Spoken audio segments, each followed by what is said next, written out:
My Voice by Diggs McGee.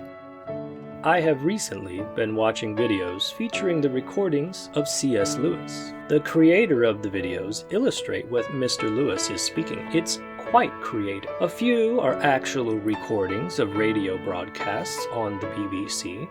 Others are narrated by a different speaker, presumably because Mr. Lewis was no longer available or he was no longer alive, and this is primarily the cadence and tone with which those narrators would speak, whether it was Mr. Lewis himself or a substitute speaker. Quite annoying, isn't it?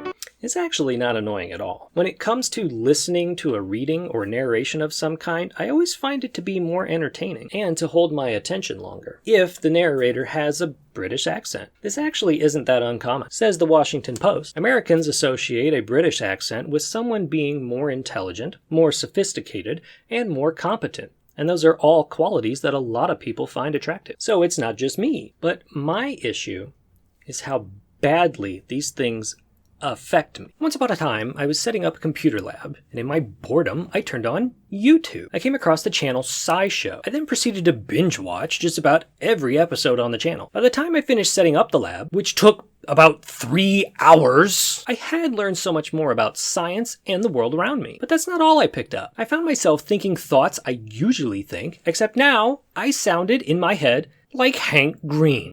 Do you see my problem? I wasn't doing this on purpose. I didn't even try to mimic him. I didn't think that's what I would pick up on by watching his videos. But I did. Another example of some bad impressions? Sure. Pizza sauce. Diggs here.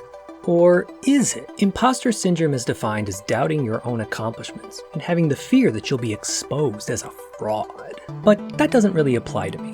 What does apply to me is derealization, where I sometimes have this feeling of being outside of reality. At least I think so, but I'm not a doctor. Or am I? Well, thank you.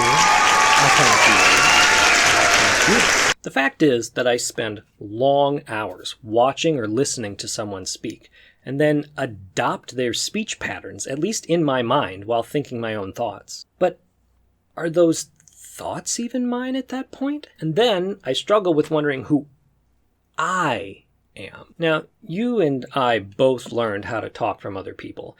And in fact, we adopted speech patterns from our parents, our siblings, teachers, and friends over the course of our lives. And I'm not talking about catchphrases. I'm talking about the entire way that you speak words. But this is weird, isn't it? I suppose I could go out into the wilderness for a few days, pitch a tent, and just be alone with my thoughts.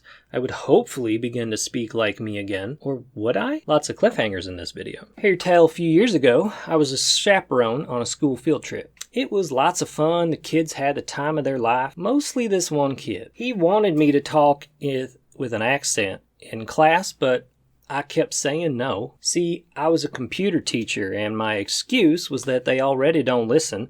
Is they really going to listen to Clint Billy Bob Stevens up there speaking about computers? Dickens, no. But seeing as this was the last school trip and the last time I'd see the group, I figured what the heck.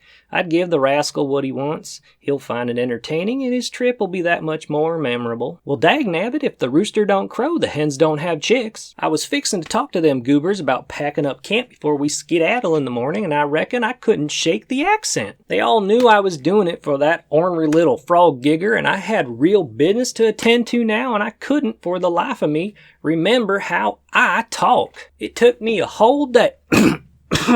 Excuse me. It took me a whole day to remember how I pronounce words. What words I use, what inflections I give certain syllables over others. So yeah, I spent a lot of time making videos saying I'm going to make videos instead of making videos, even though technically I've been making videos. But first, I just needed to find my voice. And it ain't gonna be this one, governor! We can do this one real quick. We can do this one right quick. Right quick. Uh-oh.